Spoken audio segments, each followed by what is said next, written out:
दोस्तों, very good morning. आपका स्वागत है एस्पायर एकेडमी के यूट्यूब चैनल पे।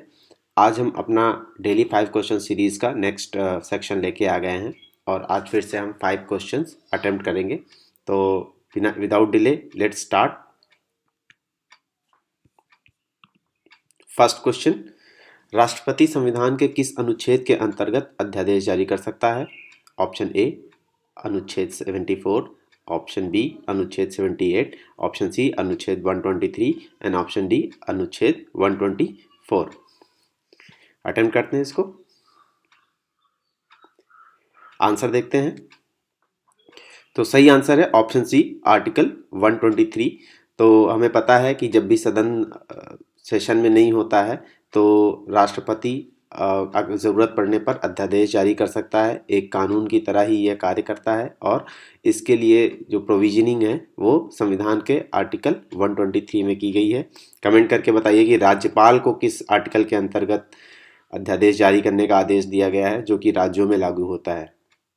नेक्स्ट क्वेश्चन पे चलते हैं। क्वेश्चन नंबर 2, राष्ट्रपति द्वारा जारी एक अध्यादेश संसद सत्र शुरू होने के बाद कितने समय तक रखा जाना आवश्यक है? ऑप्शन है 1 माह, ऑप्शन बी 6 सप्ताह, ऑप्शन सी 6 माह, ऑप्शन डी 8 माह। आंसर देखते हैं।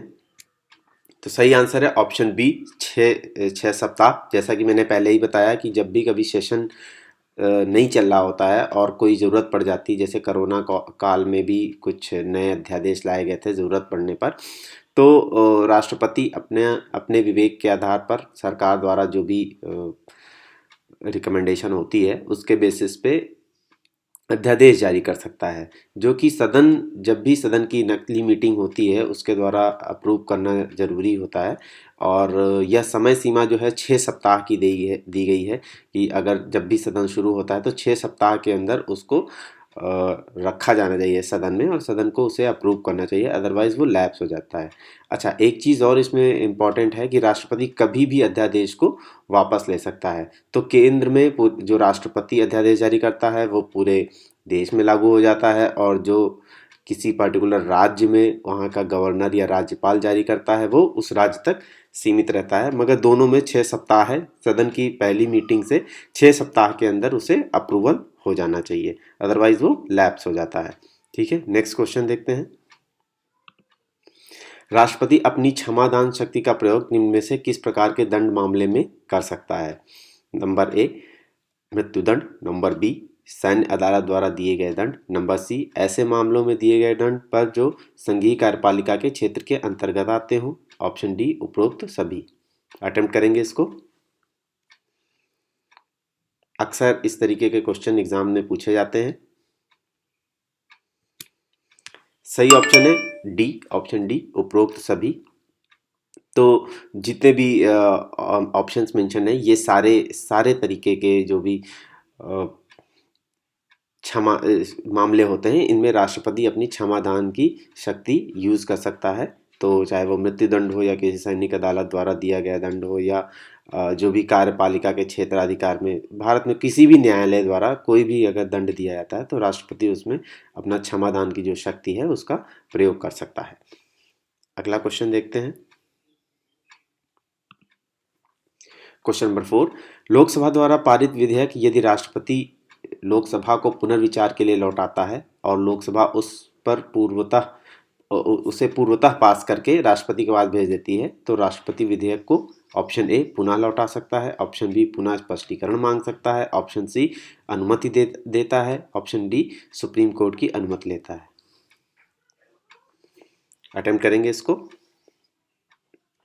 आंसर देख लेते हैं। तो सही आंसर ऑप्शन सी अनुमति देगा।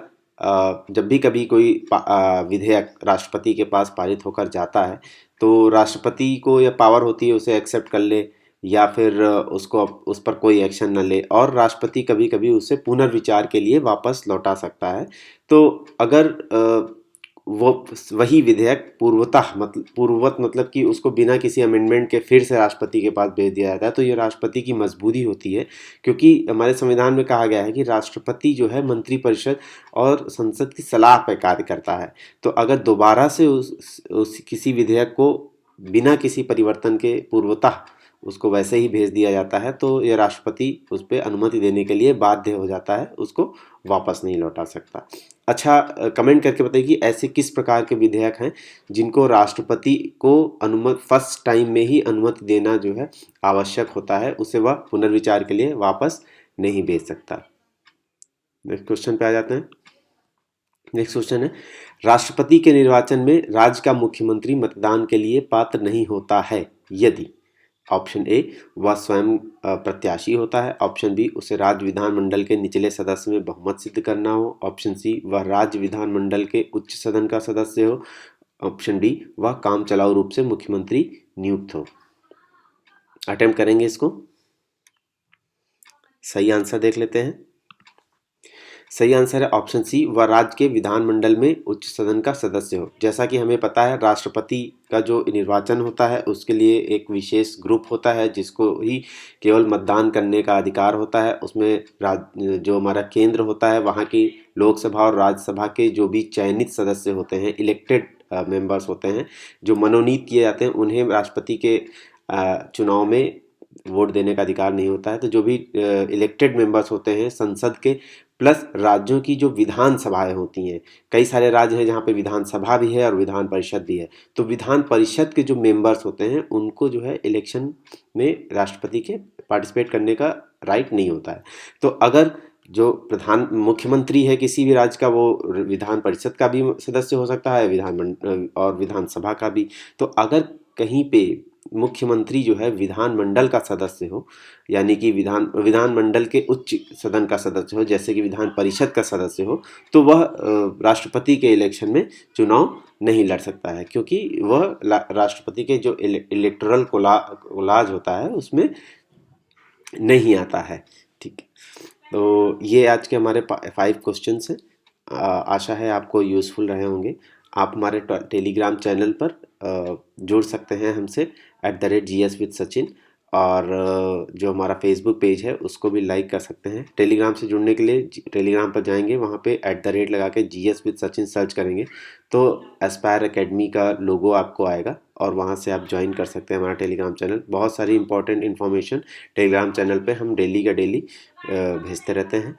सबसे इम्पॉर्टेंट, आप हमारे यूट्यूब चैनल को सब्सक्राइब कर लीजिए, और जो बेल आइकन है इसको ज़रूर प्रेस कर लीजिएगा, तो जो भी नोटिफिकेशन आएगा, जो भी हम नया वीडियो अपलोड करेंगे, तो इसमें आप उसको आपको तुरंत नोटिफिकेशन आ जाएगा। और लास्ट में हमसे जुड़ने के लिए बहुत बहुत धन्यवाद। जय हिंद, जय भारत, थैंक यू।